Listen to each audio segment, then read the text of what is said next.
back to But Why Live the Podcast, and today we are getting a look into New York City Comic Con 2019. As always, I'm your host, Kate, and I'm here with Matt. Hello. And a few of our contributors had the chance to go to New York City Comic Con earlier in October and cover some great interviews and panels. Kristen Bates, one of our contributing writers, interviewed some amazing people, and she's going to talk about it today. Hey! Yes, I did go to New York Comic Con. It was very exciting. Surprisingly, I got to do 4 roundtable interviews this time, whereas last year I only got to do 1. So seeing the difference in that has been awesome. I've been a contributing writer for But Why Though for almost 2 years? Yeah. Sweet. I think you've been with us as long as the site's been around, right? No. You were about like March or April, I think, of 2018, if I remember correctly. I think I came in February of 2018. Was it February? Okay. Yeah, so she's been around almost as long, like maybe a month less than... Well, I knew she wasn't the full January set of people. Right. But I knew she was in the second batch. Yeah, I'm sorry that if that's how I refer to you all, but that's how I refer to people if you come in Tier batches. 2. Yeah, because you guys sent out that tweet asking for more writers, and I shot my shot, and I got in. So yeah, I think I've been doing it for almost 2 years now, so that's pretty exciting. This was my second New York Comic Con with you guys, so I was able to get some pretty good press access. I did, like I said earlier, I did 4 interviews. The first was with ABC's Emergence. So it's this new show on ABC about like this mysterious plane crash, and this girl that just kind of pops up out of nowhere at the plane crash, and she has like these mysterious powers that people don't really know what it's about. So I got to talk to that cast.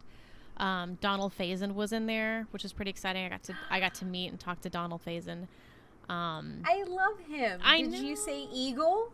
I didn't. I wanted to be like a nice person. I didn't want to bring up any because I know he was in Star Wars Resistance, and then I also knew, of course, Scrubs.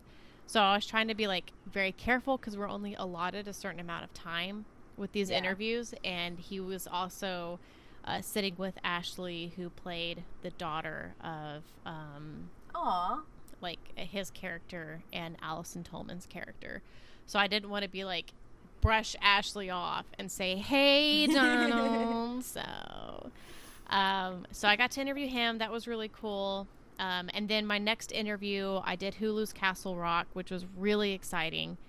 So I got to interview the cast there. And I think I believe you were also reviewing the show, correct, for us? Yes, I am reviewing it. Currently watching it, i.e. haven't started it yet, but I'm going to tonight.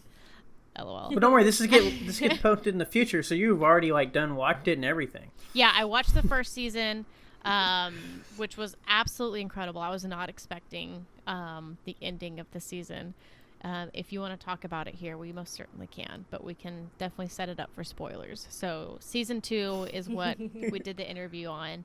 And season 2 of Castle Rock brings in Annie Wilkes, who, for Stephen King fans, that is the person from his main Misery from the movie. Yeah. So we have a younger version of her that's in season 2. And so we'll get to talk more about that because it's just a really interesting setup. And then I also got to interview Samantha Bee, which was insanely exciting. I never thought that I would have that opportunity. But she's coming out with a new mobile game. Her Full Frontal team is coming out with a new mobile game. It's called Full Frontal's Totally Unrigged Primary. So we'll be talking about politics in this podcast, so buckle up. And then the last interview that I got to do was with a new TV show that hasn't come out yet. And I think, if I remember the press interview correctly, I don't think it's going to come out until 2020. But it's based off of the book, The Bone Collector, written by Jeffrey Deaver. And the show's called Lincoln Rhyme.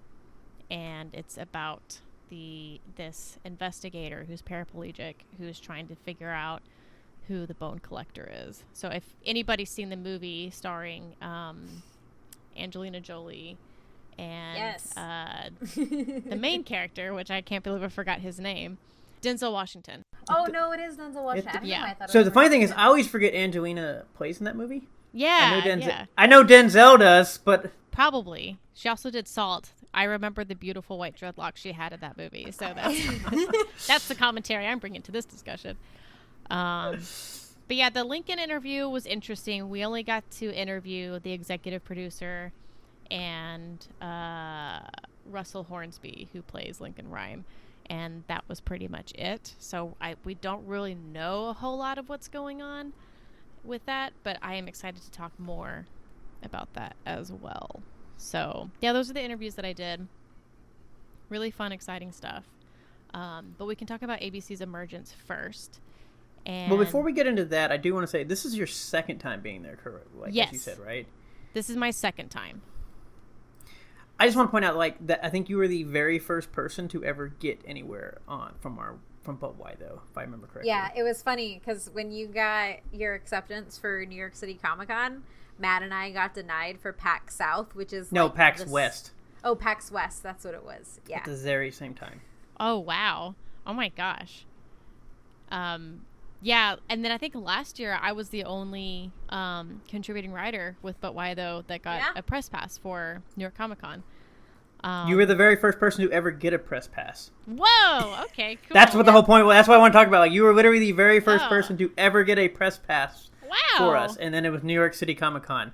But yes, it was also me being very salty because literally I got declined for PAX West a week later, and I was like, I run the website. No, Matt was real sad for a while. It was a solid month of Matt being sad, and then until we got approved for PAX South and then PAX West, Matt still brought it up all the time. But yes, I just want to bring that up. That yes, you were the very first person to ever be approved to anything. Wow, do I get a pen or something? I mean, I don't have it, but I have this podcast, and I'm telling you that we can all celebrate it here because I don't have a pen. Okay, I'm gonna put that on my LinkedIn profile. There you go. Yeah, I remember that because last year I got the interview for Man in the High Castle, which was absolutely incredible. I got to stare into the eyes of Rufus Sewell and ask him a question. And that was also my first tangle with roundtable interviews and talking to well-established actors. So, I think on the outside I was calm and collected, but on the inside I was shaking. I was like, oh my God, I can't do this. But yeah, that was really exciting. And then to go from that to we had 3 contributors at New York Comic Con this year. Yep. And then one of them, Mateo, he interviewed Todd McFarlane. He got to interview Todd McFarlane, which was absolutely awesome. So yeah, a lot of we're making moves. Yeah, a lot of super cool improvements and growing that's happening. And the fact that I was able to go from 1 interview to 4 interviews with this roundtable stuff is just super exciting. And then I'm already thinking about next year, seeing if I can do red carpet stuff with New York Comic Con. So stay tuned. Yes, now we can get into ABC's Emergence. I just want to bring that up about talking about the first one. Oh, thank you. I was also kind of bummed that Man in the High Castle didn't come back for New York Comic Con since their series ends in November. Their last season is coming out next month. That is really weird. Yeah. Well, if it ends in November, I can see him not being there because at that point it had to be already on, correct? Or already almost set?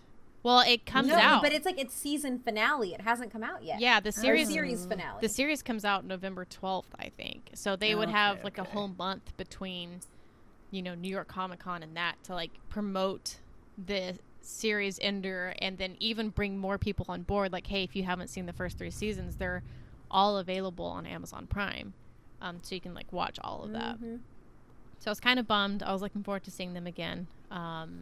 If I was to get press access. But moving on from that, ABC's Emergence. So this was my first interview. So on ABC's website, just a generic summary of the show. It's a character-driven thriller. So Emergence is about a police chief who takes in a young child she finds near the site of a mysterious plane crash. And this young child has no memory of what has happened. And so the investigation draws her into a conspiracy larger than she has ever imagined. And the child's identity is at the center of it all. Ooh, spoopy. So it's Allison Tolman, she plays Joe Evans, who's this police chief in this small town. And so Joe Evans and Alex Evans, who's played by Donald Faison, like they have a divorce, but it's like a very healthy, functioning like relationship. Like Alex is still a huge father figure in their child's life, and their child is Mia Evans, who's played by Ashley Ofterhide. And I say that last name really quickly because I don't quite know how to pronounce it. So Joe Evans, Alex Evans, they're a divorced couple, but they have a very healthy, functioning relationship. They're still friendly towards each other. They still rely on each other. And there's still kind of like this old romance that's still kind of there, that's beneath the surface. And so this mysterious girl, who's played by Alexa Swinton, she comes into the picture. And so Joe Evans has to take her in, because if she puts her in an adoption facility, there's a chance that she can't find her parents. And there are government officials that are posing as her parents, trying to get her back into like this maybe government facility. So it's kind of like a Stranger Things meets all I keep thinking is Brightburn. I'm not gonna lie. Yeah. So it's like Stranger Things meets Brightburn meets. I'm trying to think of like another small town, like thriller where like big government comes in and the small town is like trying to challenge that. But my mind is going blank. So there's a lot of familiarity with that, and this mysterious. I like how they do keep the small. Oh, go ahead.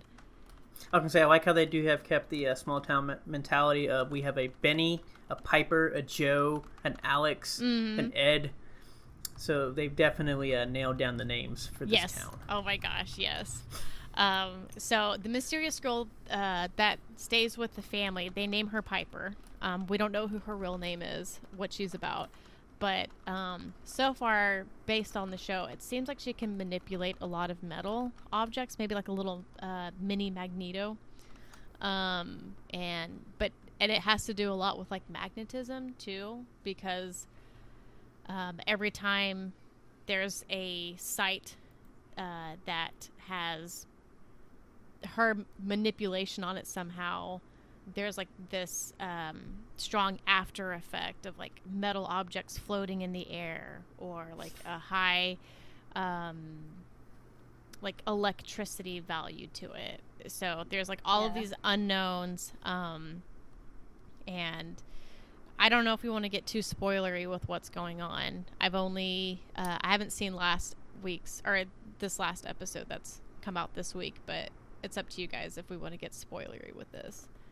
Yeah, I wouldn't, just because the series just started. Yeah.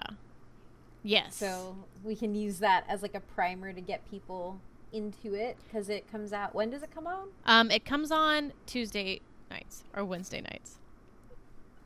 Let's go with Wednesday nights. Yeah, I think it comes out Wednesdays. Well, I wrote a piece about it, and it's on the piece. I will link all of Kristen's pieces in the show notes for you to read and see and go more in depth. Yeah, I'll say Wednesday. Final answer. But my interviews were great. Owen Yaman plays Benny Gallagher, and Benny Gallagher is his investigative reporter. Immediately my favorite, because he is a journalist. He's investigating this plane crash. He's investigating like why this is happening, and Joe Evans has to work with him, and because he's such a babe, there's going to be like romantic tensions or like flirting that's going to happen. The girl who plays Piper, Alexa Swinton, when we were at the interview, she was shipping Benny and Joe like so hard. She's like, I want them to get together so bad. So that's the excitement. You have a love triangle, you have a government conspiracy, you have an adorably cute girl with some Magneto type powers, and you have Donald Faison. And then you also have Clancy Brown, who plays Ed, who's Joe Evans' dad. And I love Clancy Brown. He is an icon, and he is lovely. He is so lovely. He was so much fun to talk to. He was super chill. He was wearing like a Hawaiian shirt. And there were... That's how he was at Fantastic Fest. He was just wearing, like, Birkenstocks and, like, cargo shorts. Oh, my gosh. I'm going to dress up as him for Halloween. But for those of you who may not be familiar, like, the best...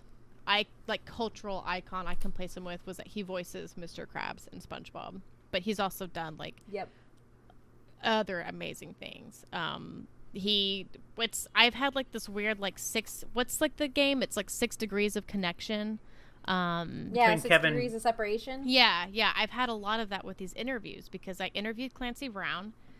He voiced some Star Wars characters. If you're a huge Clone Wars fan, he voiced Savage Opress. And Donald Faison was in Star Wars Resistance. And then I interviewed the cast of Hulu's Castle Rock, and J.J. Abrams is an executive producer on that show. And for those of you who are not familiar, J.J. Abrams was behind Star Wars Force Awakens and is directing. J.J. Abrams did Mission Impossible 3, and that's all that matters. So that's like with that. And then Clancy Brown also played in Shawshank Redemption, which is a Stephen King thing. And then I got to interview Tim Robbins, who played Andy Dufresne in the Shawshank Redemption, the main character. And so that was really crazy. So like a lot of these like 6 degrees of separation where I'm like, wait a minute, there's all of these ties. Clancy Brown is also Gunmar in Troll Hunters. Yes, absolutely. He was in the Mortuary Collection, which is what I reviewed at Fantastic Fest. Ooh. Which is an anthology horror film. Ooh, link that in the show notes too. It's real good. But when I interviewed him, he said he liked being in this older role and watching like... And not a crab. But he likes watching like Allison Tolman and Donald Faison like just kind of be the main stars of the show, and he gets to be like a supporting person that is like, you know, the old guy that has to take care of like the younger people and provide words of wisdom. So the character of Ed, he's like that dad that you would want to where if you have like this problem and you don't know what to do, like he always has a solution, or he always tells you, you know, to do the morally right thing. And so Clancy talked a lot about that. And he was saying that he wished that his character, Ed, was a little bit more skeptical because, you know, you're bringing in this child that has these powers into a family unit. There's going to be some skepticism there. Like Donald Faison's character has a lot of skepticism and trust issues with that. But Ed is very, like, open and just chill, go with the flow. But I will have to disagree with Clancy. I like that Ed is very open and just the voice of reason and wisdom in that family. So it was a very fun interview. That sounds awesome. That sounds really great. And I actually do want to watch the show now. It's great. I enjoy it. I don't often like have shows that come on a weekly basis where I have to say, oh my gosh, I have to sit down and watch this. It's coming on. Because usually it's always through like Netflix or Hulu or Amazon. But these are shows that I will sit down and watch it. But even if you do miss episodes, I think they are available on Hulu. Fun fact. I think ABC is all day after. Yeah. I think. Yes, they are. Yeah. Because Grey's Anatomy. That is the one thing I watch all the time. Oh my gosh, because of Grey's Anatomy. I like how that's how we solved that problem, was through Grey's Anatomy. And then, of course, Hulu's Castle Rock, which was a huge thing. Season 1 was just like this. How it was set up was just like this incredible like way of exploring like the universe of Stephen King. And it was all set in modern, like present time. And so season 2, we have Lizzie Kaplan, who plays Annie Wilkes. We have Paul Sparks, who plays John Ace Merrill. And if you're not familiar with that, he was in the movie The Lost Boys. And Ace Merrill was played by the wonderfully amazing Kiefer Sutherland. It's The Lost Boys, right? I got that right? I believe so. I'm going to say yes. And then... Because he had the... Yep. Yeah. Had the iconic hairdo. Stand By Me. Stand By Me. Lost Boy. I don't... So the problem is you confused him with the blonde-headed vampire in The Lost Boys. You're right. So he was in The Lost Boys, but Ace Merrill was played by Kiefer Sutherland in Stand By Me. In Stand By Me. Correction. I will make my same apology. Haircut. It's an understandable. Like, they're literally the same person. I'm just gonna put a side by side in the show notes for this because they don't look different. It's like he had walked off set and just immediately transitioned to this other film. Yep. So I do have a question before we continue. Yes. What is the difference between actual Castle Rock and The Man in High Castle? Because I feel like they're like the same shows, and I do not know the difference. Great question, What? and I have a great answer for you. Man in the High Castle was based on a book from an author whose name I cannot remember, and I'm really sorry. I'm going to be pulling it up while I talk about Man in the High Castle. Man in the High Castle is an alternative universe where the Nazis won World War II, and they've taken over pretty much half of America, the eastern half, and then the western half belongs to the Japanese. And so it's sort of this what-if scenario if Nazi Germany won World War II. So throughout the series, you have like these American rebels who are fighting against the Nazis and the Japanese to gain control back of America. And so we start to find out that there is, since it is a sci-fi based novel and series, we start to find out that there are alternative dimensions and alternative realities. And so there's a reality, the one that we live in, where Nazi Germany lost World War II. And so the big plot is there's these tapes of these realities that Nazi Germany is trying to keep away from the rebels because they don't want them to have hope and rise up and overthrow the regime. But of course, they get a hold of these tapes, they find out that there's these alternative realities, and they find out how to gain access to these realities. At the same time, Nazis do. So it's sort of like a race to beat them to make sure that Nazis don't take over all of these alternative realities. And Castle Rock is a show based on sort of all of the lore and characters and events in Stephen King novels, if that makes sense. Yeah. Like, Castle Rock is an MCU, but for Stephen King books. Yes. They've all been thrown together. So I was with this all the way until we started talking about reality tapes. Right. And then I was like, so, we went Man off. of the We High went crazy Castle, here. written by Philip K. Dick, is about Nazis winning World War II. And Correct. Castle Rock is about a town in the Stephen King books where a lot of his books take place. Make sense? Yeah. All right. Great. And I About think what you we're should going to watch get it. out of that. And I think you should watch it because it's beautiful and it's so good. And Philip K. Dick wrote the book For Man in the High Castle, and his daughter, Isa Hackett, she is a producer and writer for Man in the High Castle. So that's kind of... Oh, that's cool. Yeah, that's really sweet. So Castle Rock, it's about this town in Stephen King's novels. Like, just going back through, so I watched the first season, and we're in the middle of October, Halloween spooky stuff, so there's going to be a lot of Stephen King movies that are playing. And so I was actually watching Creepshow, which has a lot of like short Stephen King like essays that were turned into graphic novels. And there was a lot of references to Castle Rock, the town. So that was kind of cool, seeing that all draw together. So the second season, you have Annie Wilkes in there, that's played by Lizzie Kaplan, John A. Merrill and Chris Merrill, the Merrill brothers. Chris Merrill is played by Matthew Allen. And then you have Tim Robbins, who plays the father, Reginald Pop Merrill. They call him Pop. I love Tim Robbins. Me too. He's so adorable.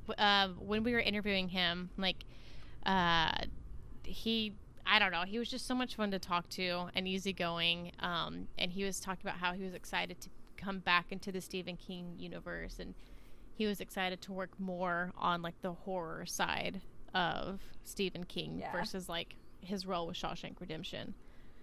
So with that being said, when we interviewed the co-creator of the show, Dustin Thomason, he was saying that the second season is going to have a lot more of like the Stephen King horror elements that we've all come to know and love from his books. Something that was slightly confusing that I think a lot of us were trying to wrap our heads around was the fact that this is Annie Wilkes' backstory. However, it's set in present day. Even though the events of Misery happened like in the 80s. So it's like her backstory, but it's not. So it's kind of interesting. Thomason was saying that he trusts like the people who watch the show, like the viewers, that they'll be able to wrap their head around it and just like accept it. But that was something that was confusing to me. And then again with like Ace Merrill, like his character dies in like the 90s, I think, yet this is set in like modern time. So, and then also Annie Wilkes in this season, she has a daughter. Her name is Joy Wilkes, and Joy is played by Elsie Fisher, who was in a great movie called Booksmart. I think that's the name of the movie. I'm a terrible entertainment journalist. Don't. Played in a great movie, Booksmart. 8th grade. Gosh dang. Okay, she was in 8th grade. You're just like, you were literally just naming movies that are analogous to movies that people were in at this point. 6 Degrees of Separation? I'm a terrible entertainment journalist. So I'm glad I didn't do this at the round table. So Elsie Fisher, you were in Booksmart? No. Elsie starred in 8th grade. But nobody says they saw that movie. Which is a great movie. Everyone should watch it. She plays Annie Wilkes' daughter. And so I was curious about like the mother-daughter relationship that they would have, because Annie Wilkes is a psychopath. And Joy, who kills all of her husbands. Yeah, and who like kills patients in the hospitals that she works at. Like she's a psycho and like murders a lot of people. And so I was asking Elsie about that. I was like, how is this relationship going to pan out? Like I would have to assume at some point that Joy figures out what's going on. And all she said was, yeah, they just have a normal mother-daughter relationship that happens when, you know, you're a teenager. And I'm like, I call bullshit on that. Like things are going to go down. So she was very coy about it. And when we were talking to Paul Sparks, who plays Ace Merrill, he said that he was very excited to get back into sort of like a gangsterish role. So there's going to be a lot of like questions of loyalty in this season, and these characters are going to interact with each other. Like Annie Wilkes is definitely going to interact with the Merrill brothers and the Merrill family. That's awesome. Yeah, which is like really cool. It's like a blend of all of these Stephen King characters, and there's going to be a lot of changes. Like we're going to interact a lot with Salem's Lot as well, and there's going to be an immigrant community that's going to come into play into the second season. So that's going to be really cool, just to see that relationship between like Castle Rock and Salem's Lot. That kind of rhymes in a weird way, but which, like, if y'all don't know Salem's Lot is where vampires are.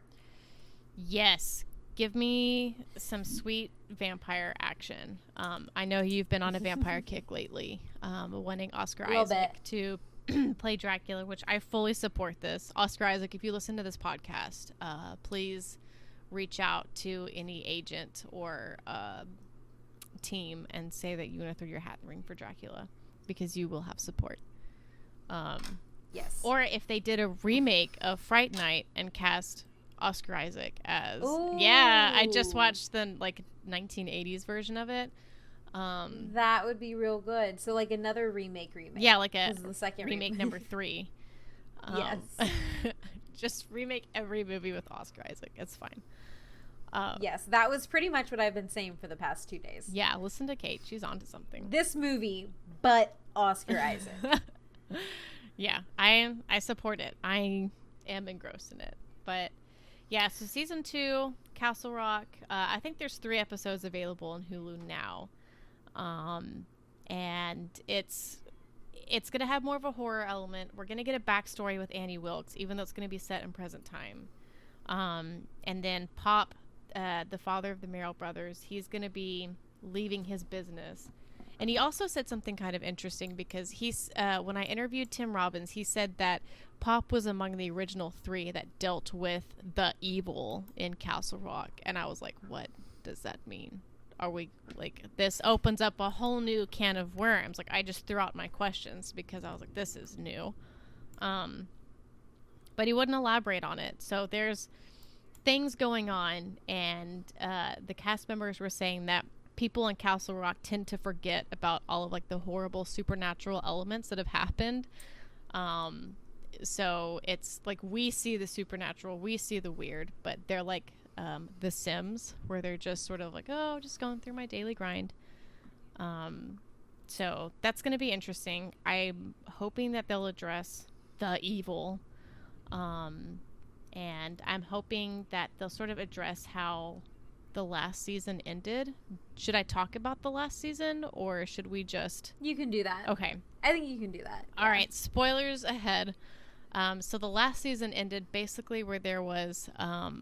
sorry, Matt. I'm going to break into alternative dimensions and other worlds again. But... Well, I was going to ask the question. I figured out how I got confused. Are we bringing in the clown from an alternate dimension? Oh my god. Is Pennywise gonna show up? No, even though Bill Skarsgård was in the first season. Yep. So it ended kind of weird. So the first season, it's this guy named Henry Deaver. He's going back to Castle Rock because he's helping out with the case from this person that was found in the Shawshank prison, who wasn't, like, arrested or put in there.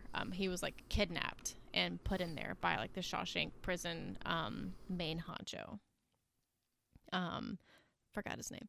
And so Henry Deaver kind of opens up this mystery, and then also, like, confronts the trauma of his, like, childhood past, because he was adopted. And his dad was, like, this preacher in Castle Rock who believed that God was speaking to him through different worlds. And so there was, like, this forest area in Castle Rock where all of these worlds merge. And so how the show opens is that Henry Deaver as a kid was missing for a long time, for like a few days, I want to say, in this specific world of Castle Rock. And this police officer finds Henry Deaver, like, in the middle of, like, ice, and Henry Deaver's, like, just fine, and he's just chilling, and he has no idea what happened. But at the end of the season, you realize Henry Deaver was actually gone for years in, like, this other world. And Bill Skarsgård, his character, who was, like, this weird white guy, I don't know how else to describe him, that would just, like, all of this trouble would happen around him. We find out that this weird guy that's causing all this trouble, he's actually Henry Deaver in another world of Castle Rock. And so since he's been displaced, all of these weird events are happening. So I'm hoping they address that in some way. So basically this is like Fringe. In a way. Which also has basically all these worlds meet in a forest, and basically a kid going into another dimension, which is what we end up happening. And we try to get them later, and the two parents trying to figure out which kid is theirs. That also falls in ice is how they get saved. Oh my gosh. That's... What? Breaking news. Yeah, basically, yeah. So the interview ended with Dustin Thomason talking about the show, and he was saying that J.J. Abrams is involved in the show a lot more than we think. And he just made this offhand comment. He was like, yeah, I had to fly to one of the Star Wars sets to, like, talk to J.J. Abrams about what was going on.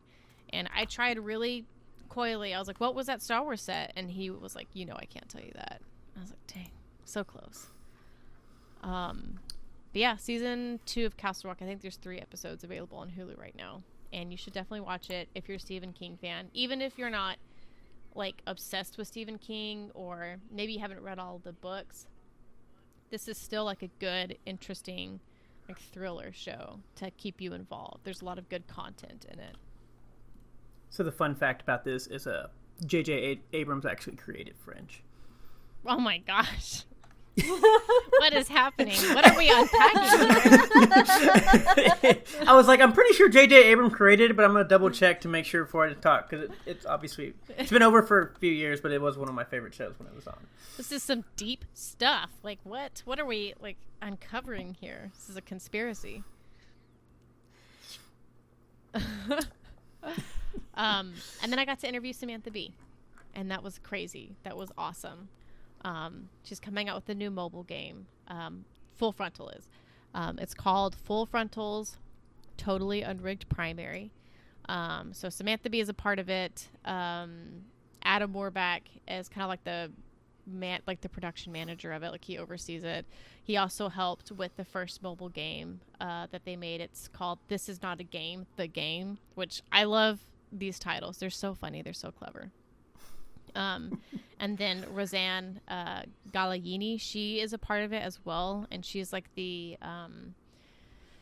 she's the producer for the show, but she's also like, she works on the show when they're like on location, when they go offset. She helps produce those types of segments, and she's also working on this as well. So basically, it is a mobile game involving heavy politics. So if that's not your thing, sorry. So it's for the candidates for the 2020 presidential election. And when you have this mobile game, you'll get to choose which candidate you support. And then you'll do challenges for this candidate to win points for this candidate. And these challenges are daily challenges. Like, as soon as you wake up in the morning, like, there's a new challenge for you to do. And what you do is there'll be trivia.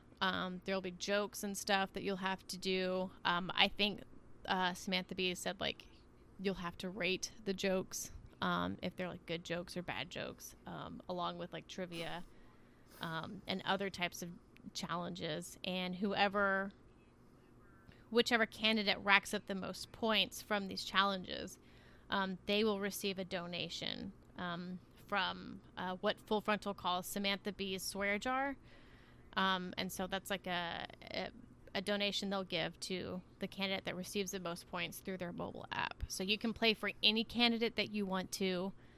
It doesn't matter. Oh, shit. Yeah, it does not matter.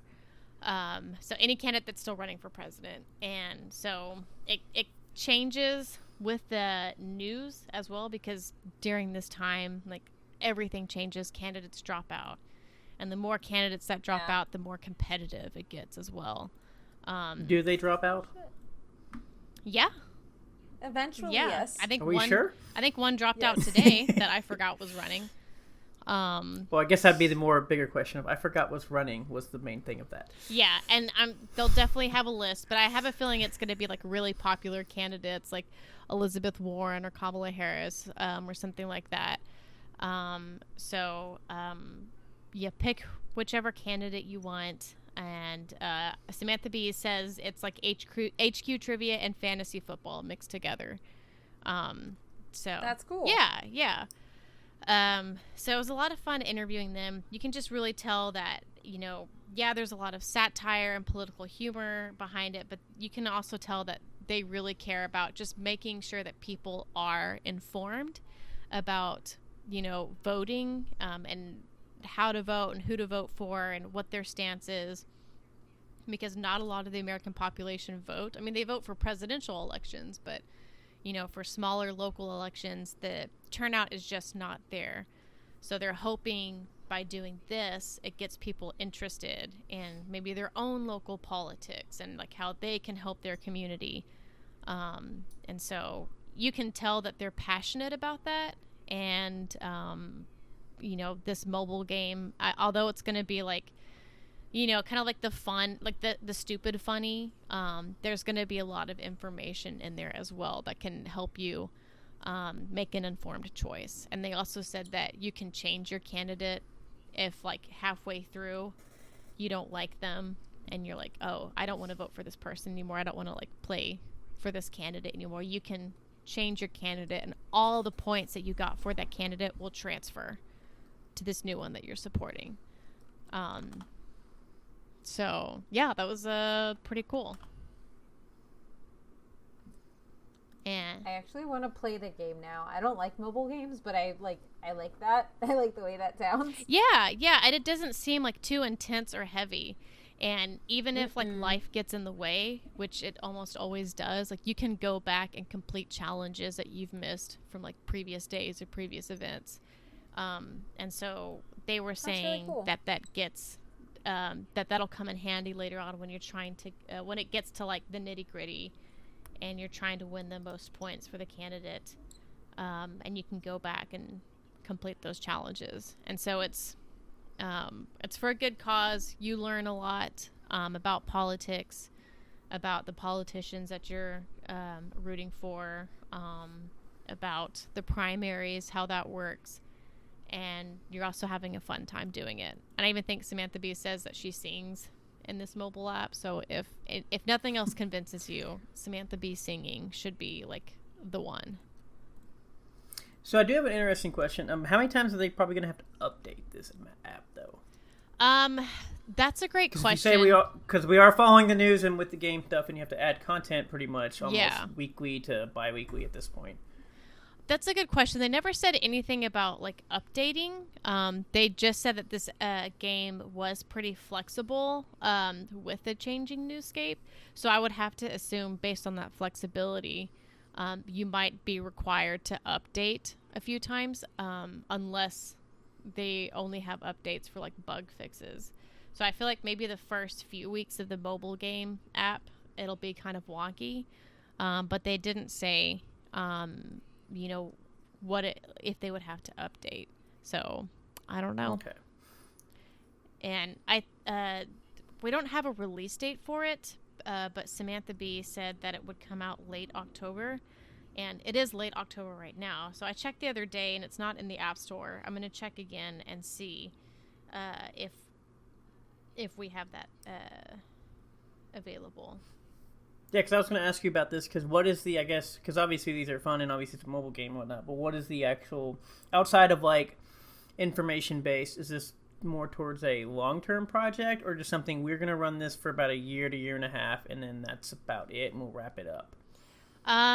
That's a good question. I think it was just going to be up until the 2020 presidential election. But I do remember Roseanne saying that they wanted to explore with this and see what else they could do. So there is a very good possibility that they'll keep this and they'll get it ready for maybe like the next presidential election, or maybe like the Senate race that's going to happen in like the few years after the election. But they definitely said that they're very invested in this, and they want to see where it goes. Okay, because then I was like, well, how much are you invested if this is a 2-year game, or are we going to try to branch it out to, like you said, other types of things? Yeah. I mean, it does seem like something that you can adapt to other types of elections, but then I feel like once you get like too granular, it may be too much work to put per location, unless it's like really, really successful and they can expand a dev team to like do it like so like local elections, Senate races, like all those are like way bigger than the presidency in like terms of like what I would assume would be like different playable pieces. Right. Going on in the game. Yeah, that's true. But I know based on the interview and based on what they said that they're invested and curious about how this was going to turn out. So, I mean, I can imagine if it's pretty successful, they'll definitely do it again for the next presidential election, and maybe see what they can do for like other maybe not super local elections, but maybe some other big ones that would come up. Yeah, I was thinking like you said, the Senate or even like governor type ones and whatnot. Yeah, But it seems pretty cool. I don't think it's out now. I checked the App Store. It's not available, but it might be actually like late October. So, but I'm looking forward to it too. I'm excited to download it and see how the game works and what the dynamics are. And see if they're going to create any more mobile games too. Is this a free game? Are we what type of? Yeah, it's a free game. You're not gonna have to pay. Okay. I feel like with that paywall, it would limit. Well, that's what I was wondering. I was like, is this a free game, or is this a free game with premium paywall, or is it just straight paywall? Yeah, it's free. I don't think there's any type of paywall. It was funny cool. In the interview, like the vast majority of us wanted to talk to them about this mobile game, but there was this one guy. He was from out of country. He was visiting in, and so all he wanted to talk about was how Samantha Bee is like pissing off Donald Trump, basically. So every time we would like ask questions like, how does this dynamic work? Like, what are the challenges that we have to do during the game? Like every time he would start talking, it would be like, yes, like this is important, but also we got to get this content for like this mobile game because we got to talk about this. So that was funny. But yeah, I'm really glad I got to interview Samantha Bee. That was such a cool experience. And like all of them, Roseanne, Adam, Samantha, they were so much fun to talk to. And you could tell that they were really invested in this. Yeah, I'm about to say that would probably be going on your LinkedIn over you were the first person to go to New York City Comic Con. Yep. And I blazed the trail. And interview the Samantha Bee. So that brings us to our last interview that I did. So it was kind of unusual. It's for this NBC show. If I remember in the interview, the couple of people that I got to talk to, the show doesn't actually come out until 2020, which is interesting why they brought it to New York Comic Con this year. But yeah, it's a show based on the book The Bone Collector by Jeffrey Deaver, and also the movie we talked about earlier with Angelina Jolie and Denzel Washington. So when I got the press thing, it was just NBC's Lincoln. And I was like, hell yeah, we're getting a show about Abraham Lincoln, buddy. Yes. Imagine my surprise when I read the press release statement. And I was like, oh, okay, cool. So this was what I got. This is what it says. Universal Television presents NBC's new drama, Lincoln. It's inspired by the best-selling book, The Bone Collector. Former NYPD detective and forensic genius Lincoln Rhyme joins forces with intuitive young officer Amelia Sachs to crack the city's most confounding cases as they also race to take down the enigmatic bone collector who brought them together. So base dun dun dun dun dun dun spooper mysterious. So Russell Hornsby, he plays Lincoln Rhyme. For those familiar with Russell Hornsby, he's played a lot of like police detectives. You know him in Grimm, that TV show. He was Grimm's like best friend and like assistant detective in the show. And then you have Ariel Kibble, who plays Amelia Sachs. And you have Michael Imperioli. He's a famous guy as well. I think he was in The Sopranos. But he's done like a lot of cool work that people might know him from. And then I also got to talk to Peter Tragot, who's the executive producer. I didn't get a chance to interview Michael Imperioli, which I was kind of bummed about, but next time maybe. And then I didn't get to interview Ariel, who plays Amelia Sachs, but I did get to talk to Russell Hornsby and Peter Tragot. And so Russell Hornsby, I think the elephant in the room that we need to address is that Lincoln Rhyme is a character with a disability, and he is paraplegic. And Russell Hornsby is not an actor with a disability. So you have an able-bodied actor portraying somebody who has a disability. And so there's a lot of, there's a lot of discussion around that to see, the difficulties of an actor that has a disability trying to play a character that has a disability. So that was something that I noticed. It was interesting. Russell Hornsby was really quick to bring it up, it was like he was addressing it, but not addressing it. And something that he was talking about, he was saying, I worked with an acting coach. I've interviewed and talked to a lot of people who are paraplegic, and I really wanted to make sure I got it down right to represent the community the best way possible.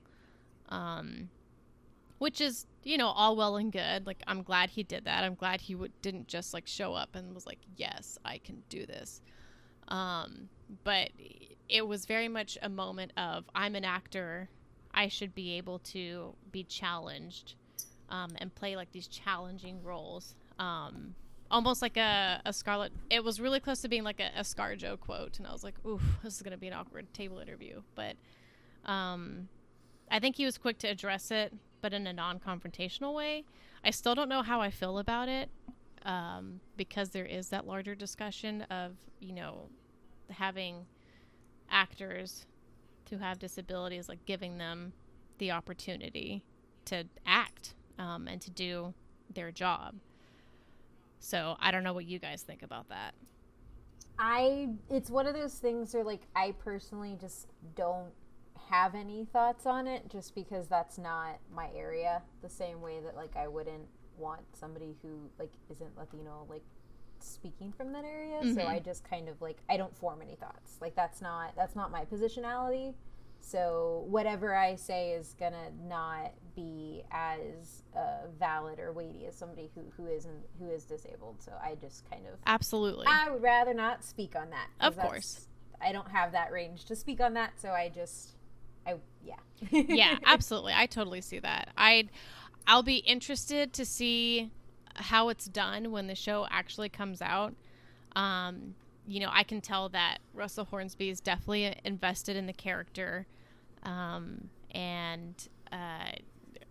He's done his research, things like that. But again, it's hard not to acknowledge that conversation that has happened, that is currently happening, within the community of people and actors with disabilities who don't see themselves being represented in the media.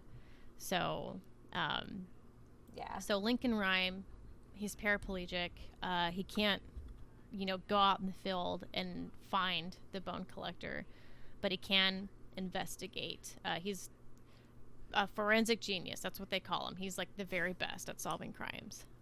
So he needs Amelia Sachs to go and be the foot person, like investigate and figure out who the bone collector is. So they have to work together, essentially. And I got to kind of like stop Ariel Kibble in the hallway after the interview, because we didn't get to interview her. So I just wanted to stop her and like ask her a few questions about her character, and she was very nice and she answered. But she was saying that, oh, that's awesome. Yeah. I was like, hey, so sorry, we ran out of time, but like, the executive producer offhandedly mentioned that your character has PTSD. What can we talk more about that? What's going on?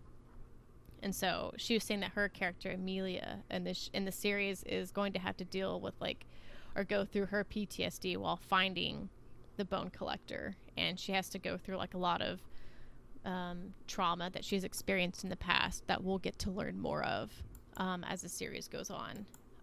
And then when I did speak to the executive producer, something that I wanted to know with how these shows are made up, I wanted to know if we knew who the bone collector was going to be as soon as the series started.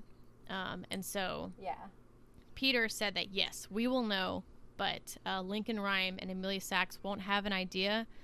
I believe he said that Lincoln Rhyme will find out at the end of season 1. And then the next few seasons will be about really trying to go after the Bone Collector. So yeah, that was kind of an interest to me in the back of my mind, like how are they going to draw this out for several seasons? But it seems like they have a pretty clear indicator of at least how the next 3 or 4 seasons are going to go. So it definitely has my attention. So do we? Yeah. I was gonna say, one, they know they're getting 4 seasons. That's impressive. I mean, I don't know if they know. They just know like how to draw it out for like the next few seasons. Because that's what I was gonna. Because I was like, my questions were basically like, so how do we draw this stuff out? Yeah. Because either we're gonna know the whole time, or they're gonna find out like in the middle of season 1, or like you said, the end of season 1. And it's like, okay, now what do we do? Is this just become just a manhunt show at this point? To be fair, like that's how Hannibal did it. Like we knew. I mean, they couldn't hide it because Hannibal is Hannibal, so we knew who Hannibal was the entire time. But you had this detective on the other side who was working and trying to find other killers that were tangential to Hannibal, and then eventually with him. So like there are multiple shows where like we have known who is there, and it's I mean, I know there are multiple about, shows like that, the main but character trying to catch up with our knowledge. Right.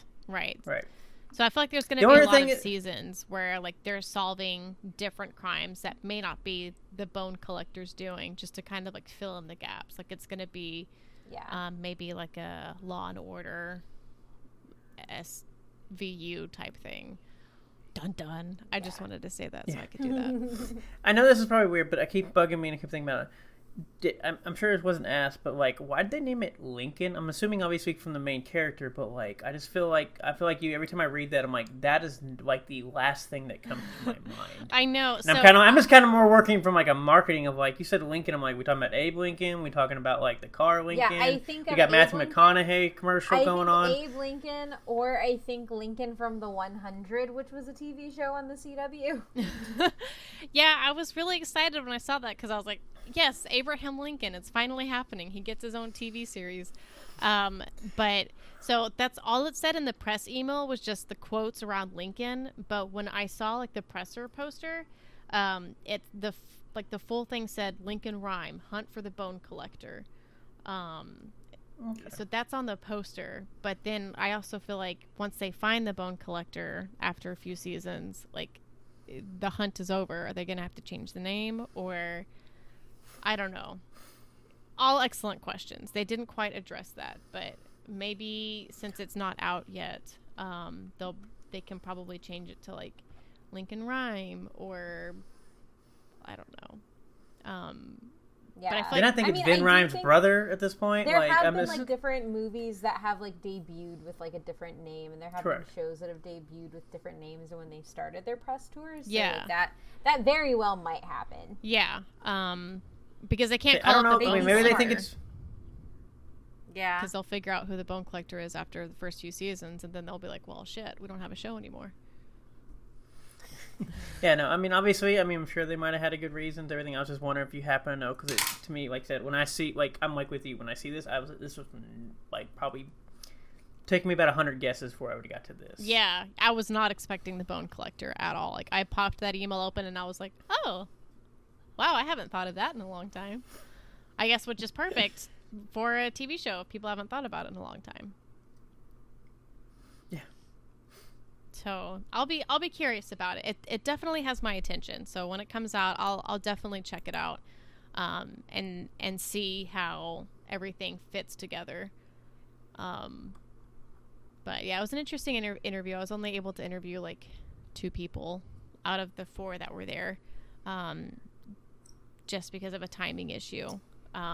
So what the 2 people said in that time caught my attention. Awesome. Yeah. I do like that it's New York City Comic Con, and then you've just done NBC and ABC and Hulu shows. Yep. About murder and mysterious things and a mobile game. Dimensions. Yes. Well, also something in general, like even if you include last year, like you just done a TV show. I guess that's my beat. I guess that's my angle. Yep. But I do want to say one thing before we kind of wrap up. What was your favorite one? Ooh, I really loved the Samantha Bee one. Like it was so relaxed. There's like a lot of weird, like stresses with like these press interviews. Like I was like 10 minutes early. It's like the Samantha Bee interview, and they're like, yeah, just come in and chill out. And so it was great. Like, all three of them were there at once. Roseanne, Adam, and Samantha. They were all three there, so we were talking to all three of them at the same time, and so we got to interview them for like 30 minutes before they had to leave. So that was really cool. Awesome. And then we got to hang out for a little bit before they had to go on to the next thing. So that, I enjoyed that. I think like my second favorite might have been Emergence. I really liked the atmosphere of it. Like, they were all like really excited to be there. Alexis Winton was super funny, especially when she kept on talking about how she wanted Benny and Joe to get together so badly. So yeah, it was a great experience. I got so many great interviews and great content for But Why Though. So I'm excited to see what happens next year as well. Did any of them have snacks? I think yes. There was one interview I did where there was like a snack table directly behind us that had like fucking mac and cheese, like warm mac and cheese, and like cookies. About mac and cheese? Like, we only get cookies and like chips and stuff. Yeah, it was like getting mac and cheese. It was a buffet. Don't disrespect DreamHack like that. They gave us food. We were just never on time. But no, like, even because like I said, it's just a fun question because like I said, we've done plenty of interviews too where it's always like, here's a buffet of snacks, and I'm on there like, did you get buffet of snacks? Yeah, like it was like they had warm food there, and there was this guy that was interviewing for like this radio station, and he was just shoving his mouth full of food. I'm like, guy, we're about to like talk to people, and you're doing it for a radio station, so your voice has to be like really clear and precise, and you have a mouthful of like mac and cheese right now. Hey, you gotta eat when you can eat sometimes. Yeah, that's true. I respect that. But I think that was the Emergence press, because I distinctly remember Alexis Winton saying that she loves lemonade, and that she hates Diet Coke. So, fun fact for all of you Alexis Winton fan bases out there, she loves lemonade. So awesome. Cool. Yeah. Well, this was great hearing about this. I mean, I don't know if we'll ever make it to New York Comic Con. I really want to go, but don't know if that will ever be a thing. So it was really good hearing you kind of like report back and just honestly hearing you talk about like how much you've gotten to do this time versus the first time, and like how in depth you got with all the material, which is awesome. Yeah. It's when I first started getting like the press emails and trying to set up stuff, you know, it was just a huge change from, you know, the first time I went. I only got saddled with one, and even then that was stressful for me because I was starting grad school, and I had to prepare for all of this, and I was like, this has to be just right, and I was writing down like 20 or 30 questions, and then this time around I was like, okay, 4, that's great, I'll have like 2 or 3 questions for each, and then we'll just see where the interview takes us. And so seeing the difference in me as a person, and then where But Why Though is as a site, like within this past year, like the amount of growth that has happened, and measuring that with conventions, that's super cool. Awesome. Well, why don't you tell everybody listening where they can find you? So you can find me in the garbage. Just kidding. I can be found on Twitter at Kristen K. Bates. I mean, that's garbage, so you're close. Find me at Hot Garbage.